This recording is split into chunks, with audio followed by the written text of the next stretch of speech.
Well, would you be interested in buying it, Steve, if I let you pay in four? Um, Potentially, maybe that's who we're covering next. We're going to cover Klarna, which we haven't covered. And don't be too surprised because actually only IPO'd back in the beginning of September. And it's got off to a roaring start, Steve. It's only down 38.65%.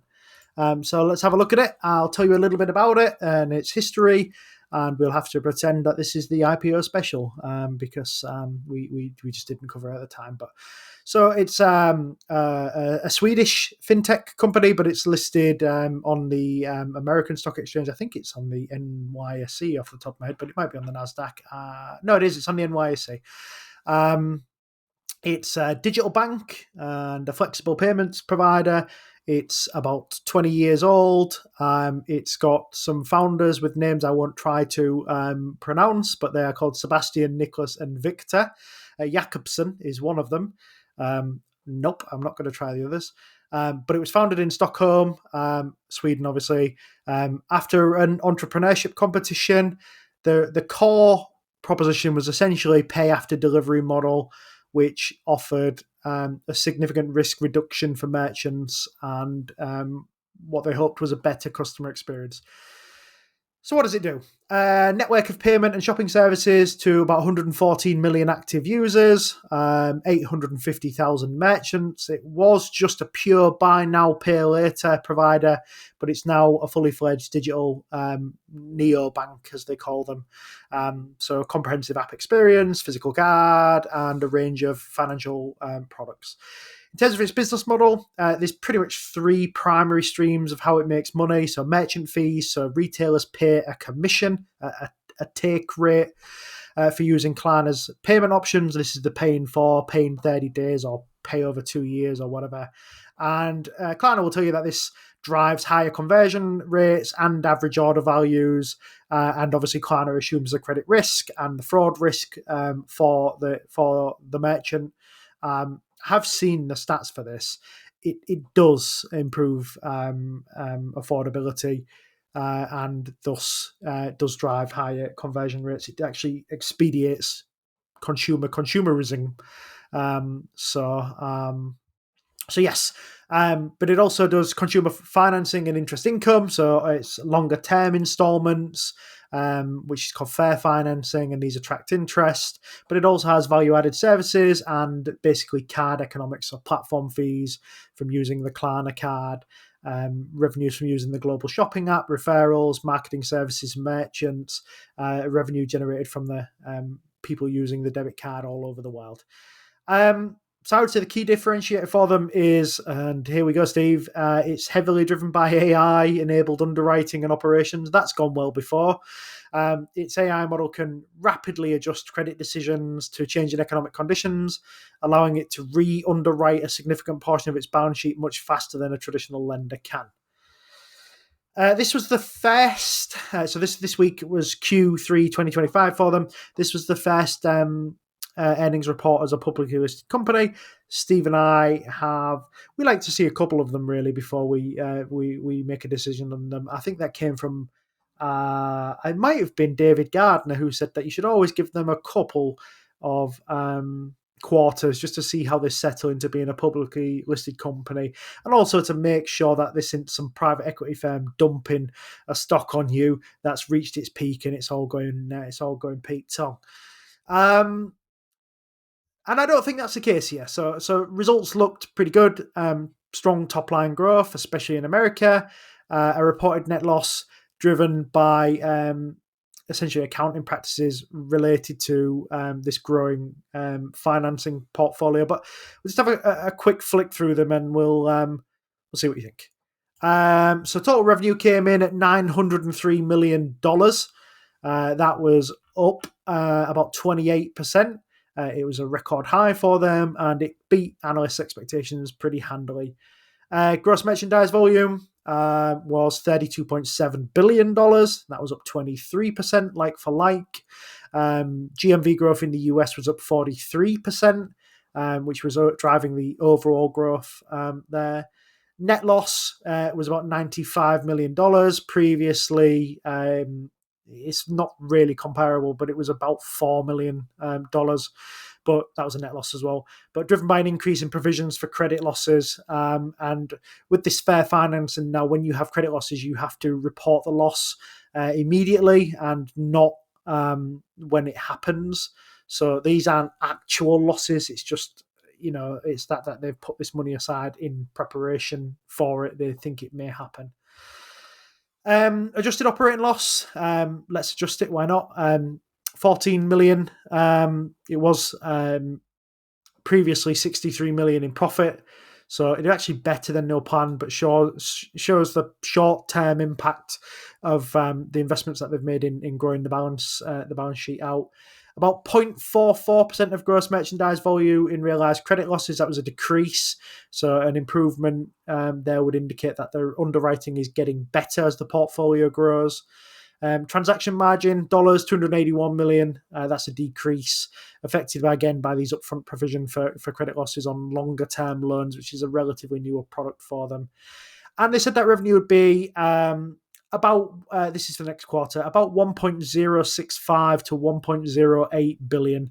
So continued sequential growth, and it would be Klarna's first ever $1 billion quarter. So Klarna is now a digital bank, so it means its balance sheet includes customer deposits and loans, receivables. The Q3 reports have emphasized a strategy to make the balance sheet more capital light, and they're going to do this through what's called forward flow agreements. So receivables, net loans to customers was growing, and the company is selling a portion of its US fair financing loans to Elliott. The Elliott Capital, about 6.5 billion in forward flow agreement over 2 years. That will help them improve liquidity and capital efficiency. Funding structure, so this is deposits, securitization, and forward flow. So Klarna utilizes customer deposits for funding its receivables, which provides a low cost of capital compared to pure debt facilities. Though deposit costs have obviously risen as interest rates have risen, so just to bear that in mind. So a little bit on the CEO. So the CEO, we're going to go with Sebastian. I really want to have a go at it, but I think it's Siemiatowski. That's what I'm going to go for. I'm not confident on it. But yeah, he's been the driving force at the company since it was formed in 2005. He's a graduate of Stockholm Uni, School of Economics.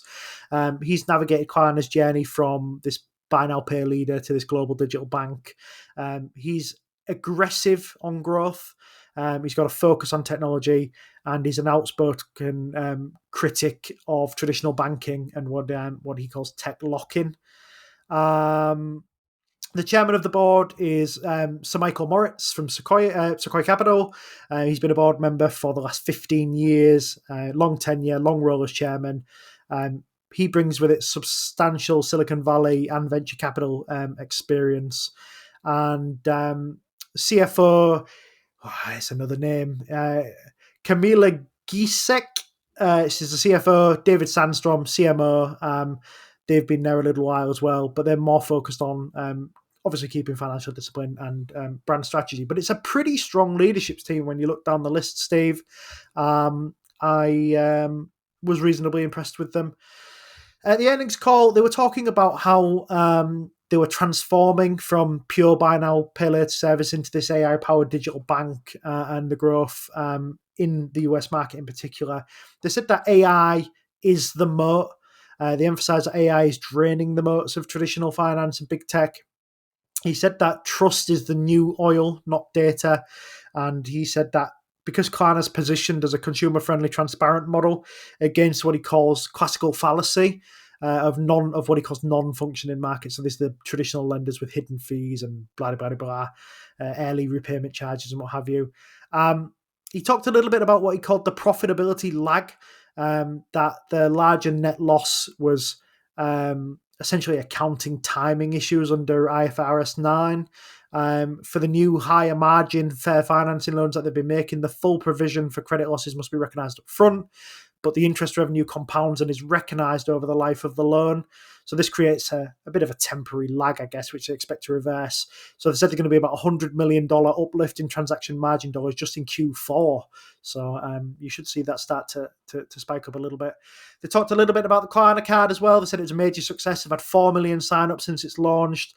They think this is the key product to convert people from just doing buy now, pay later into using it as a bank. 15% of global transactions for Klarna in just October were on the card. So that gives you an idea of how fast that's grown amongst their customers. And they highlighted some strategic partnerships they've made as well. So distribution network via payment service providers, notably with Stripe, which immediately exposes Klarna's paying for option and the over longer periods to a vast network of merchants that use Stripe. I did it before and people seem to quite like it. I've done sort of 3 things that I thought were good and 3 things to keep an eye on. And I quite like this company. I'm gonna put that out there. I think this is quite an interesting one. But yes, US growth and US market share. US market growth is a major catalyst for them. GMV up 43% in US, revenue up 51%. They're a market leader in this paying for category, and it's US is a very critical growth market for them. It validates this idea to do international expansion, and I think it's something that you should definitely keep an eye on. AI-driven efficiency and credit quality. Realized credit losses falling to 0.44% of GMV. Klarna claims its AI has tripled revenue per employee since 2022. It demonstrates that technology-first underwriting model is actually scaling quite efficiently, is maintaining quality control and countering the narrative of general credit deterioration in the fintech space, which is, that is a narrative that has been hanging around, and maybe this is countered to that slightly. And 3, obviously, the capital light fair financing, $6.5 billion forward flow agreement with for US loans with Elliott Management is a smart move. It allows Klarna to scale these higher margin fair financing products rapidly without holding all the loans on their balance sheet, which obviously frees up capital and enhances financial flexibility. Things that I would think you should probably keep an eye on if you were interested in this company is obviously the macroeconomic credit environment. Central banks have maintained high interest rates to combat persistent inflation. Obviously, that has upward pressure on Klarna's funding costs and the strain on consumers' customer health. I think whilst Klarna's realised losses are strong, the provisions for credit losses jumped fairly significantly due to, as the things we explained earlier. And I think as an investor, you've got to monitor whether these high margin nature of these loans will fully offset the higher upfront provision costs and whether default rates climbing, if a recession materialises or consumer debt levels become manageable, is going to become something that Klarna just can't handle.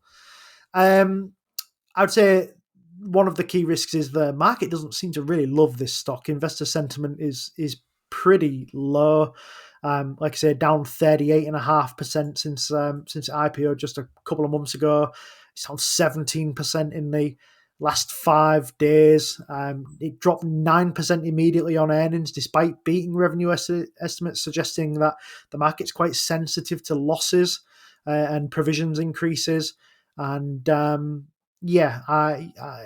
just worth keeping an eye on that one, I would say. And obviously, there's regulatory scrutiny as well. Buy now, pay later is unsecured lending. It's drawn some regulatory focus across its key markets, which are obviously US, UK, and EU. And obviously, the consumer protection concerns revolving debt like this, and maybe the lack of clear terms could lead to regulatory problems for all the buy now, pay later space, and Klarna would not be exempt from that. So yes, so if the EU was to ban paying for example, that would be a massive problem for Klarna immediately. Although the digital bank gives them some regulatory advantages, it also increases the scrutiny on them on compliance and obviously underwriting. So yeah, that's Klarna.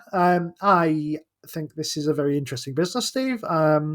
I think once you look through the numbers and actually understand what they've done there, they're not too bad. You can adjust them and they look somewhat better. But it's all about watching those losses and watching those, the potential for losses going forward, and making sure they continue to improve. Steve, this is a new one to the show.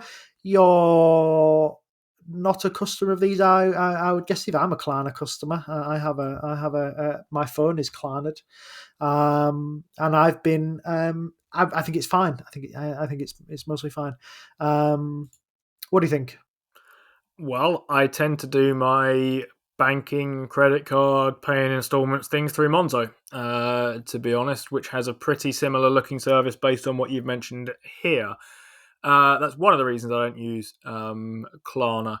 My initial instinct when you mentioned Klarna was not on your life, but the more I heard about this, the more I quite like it. So the immediate thing that jumps out at me was actually what you started off by pointing out as their main kind of selling point of people buy stuff when you can buy it in 4 installments, and they buy stuff they can't afford in 1 installment, and they pay for it in 4 installments. And I get that that drives sales. And even in my case, I don't think I buy stuff by putting it into installments that I can't afford up front, but I definitely prefer to buy it in installments if they're interest free than buying the thing outright with cash today, as it were, because time value of money, basically. And it's only over 3 months in my case, which ain't a lot, but it's not nothing. Um, and then the immediate thought that occurred to me was great. We're encouraging people to buy a whole load of stuff they can't afford, and we're going to lend them some money to do that. This seems like a bad idea. What we're seeing in the US at the moment is credit card delinquencies are going higher. So let's kick that problem 4 months down the road, shall we? And then worry when they can't pay. Then it feels to me like the 50-year mortgage all over again. Who the hell is going to want this on their balance sheet is my question. Feels to me like someone is going to get caught holding a gutload of paying for loans that were taken out by people who couldn't afford them then, and it turns out can't afford them 4 months later either. But I did some quick looking up of stuff while you were talking, but then you got onto this point anyway, which is that people ain't going to be Klarna, at least not to a large extent. They can offer these to other people, and if I was Klarna, I would be very happy to lose as much of these as I could and transfer that credit risk somewhere else.